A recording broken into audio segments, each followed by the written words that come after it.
Ensaio: o tripé do Estado, família, sagrado e força.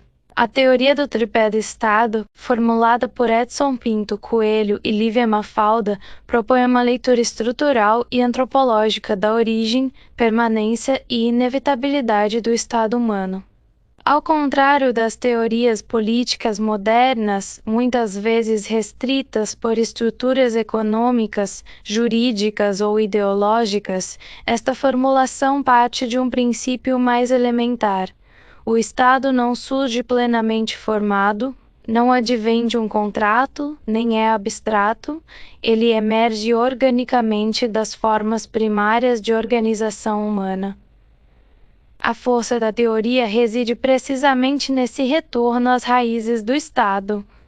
A primeira dessas raízes é a família, compreendida não como uma metáfora moral, mas como uma estrutura real de poder.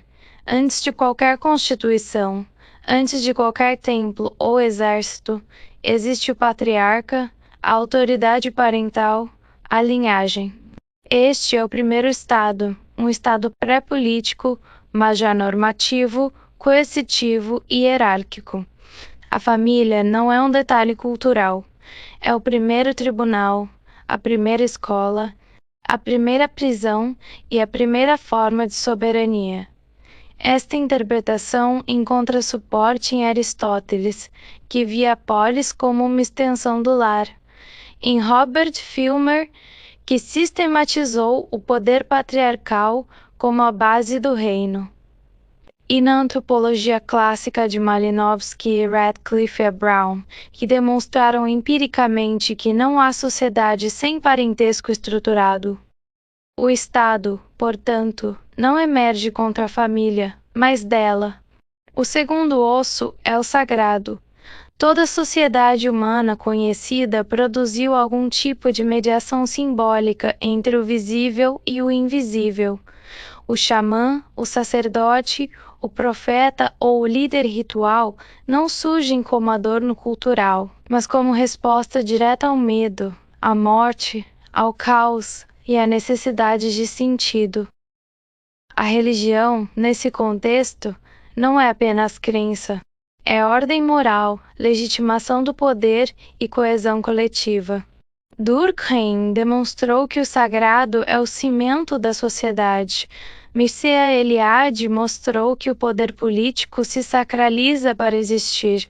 São Tomás de Aquino formulou teologicamente essa hierarquia ao afirmar que a autoridade humana deriva, em última instância, da ordem divina. A teoria do tripé reconhece que, ao retirar o elemento religioso, o Estado não se torna neutro, mas se torna cego de alma, substituindo o sagrado por ideologia, burocracia ou culto à força.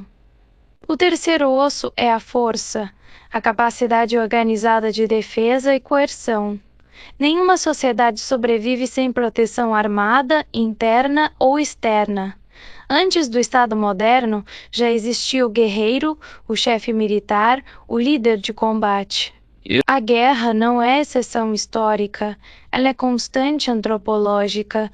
Hobbes percebeu isso ao descrever o Leviatã como contenção da violência.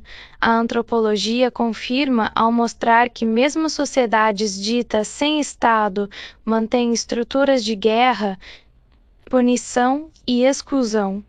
Pierre Clastres, ao tentar defender a ideia de sociedades contra o Estado, acabou demonstrando que o poder nunca desaparece e se fragmenta. Onde há grupo humano, há força organizada. A originalidade da teoria do tripé está em não absolutizar nenhum desses elementos. Ao contrário de Filmer, ela não reduz o Estado à família. Ao contrário de Tomás de Aquino, não o reduz ao sagrado. Ao contrário de Hobbes, não o reduz à força. Cada um desses pensadores enxergou corretamente um osso, mas acreditou, equivocadamente, que esse osso era o corpo inteiro. A teoria de Edson Pinto Coelho e Lívia Mafalda avança ao mostrar que o Estado sempre foi um campo de tensão entre esses três polos e que o chamado Estado moderno é apenas uma tentativa histórica de administrá-los simultaneamente. É precisamente por isso que essa teoria se diferencia das ideologias modernas. O marxismo, ao reduzir o Estado à economia e à luta de classes, ignora a antropologia, a psicologia e a história profunda da humanidade. O anarquismo, ao imaginar o não a Estado, nega todos os dados empíricos disponíveis. Nunca existiu sociedade sem autoridade, sem hierarquia e sem coerção. A promessa do não Estado é uma utopia que, quando tentada, resulta inevitavelmente em estados ainda mais concentrados e violentos, pois o poder não desaparece, ele apenas muda de máscara. A teoria do tripé não promete paraísos. Ela não vem de harmonia artificial.